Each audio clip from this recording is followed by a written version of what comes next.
O mga boss, ano daw ba masasabi ko sa drama ni Sara Duterte at saka ng mga senador sa budget hearing?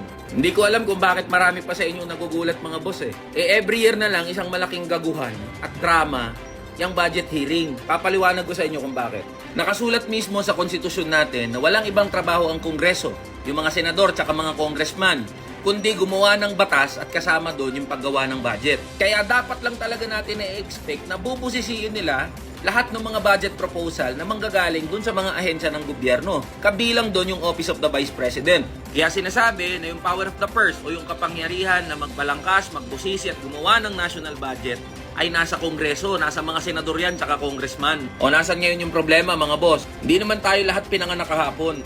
Alam naman natin na yung mga kongresista ay sipsip at sunod-sunuran sa kung sino nakaupo sa Malacanang. Kung ano sabihin ng presidente, himod tumbong lahat ng mga kongresista. Pansinin yung kagaguhan ng mga yan. Noong 2010 to 2016, lahat sila Liberal Party. Sunod lahat sila kay Noynoy Aquino.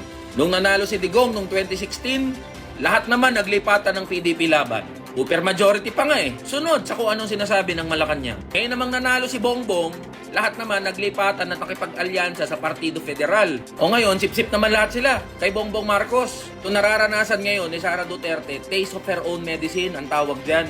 Kasi kung hindi naman nag-away, yung Marcos tsaka mga Duterte, kahit 20, 30, 40, 50 o kahit pa 100 million ang i-request ng Office of the Vice President, ilulusot yan na madalian ng mga kongresista. Pero ngayon, nadali ngayon si Sara Duterte. Kasi kalaban siya ng Malacanang.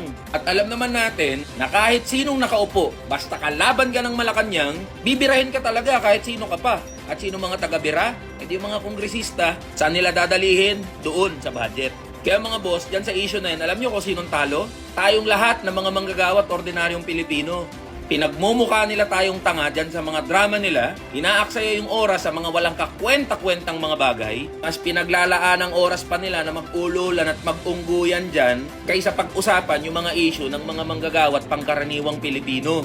Ang nasa sentro dapat ng budget hearing ay ang mamamayan dahil pera naming lahat yan.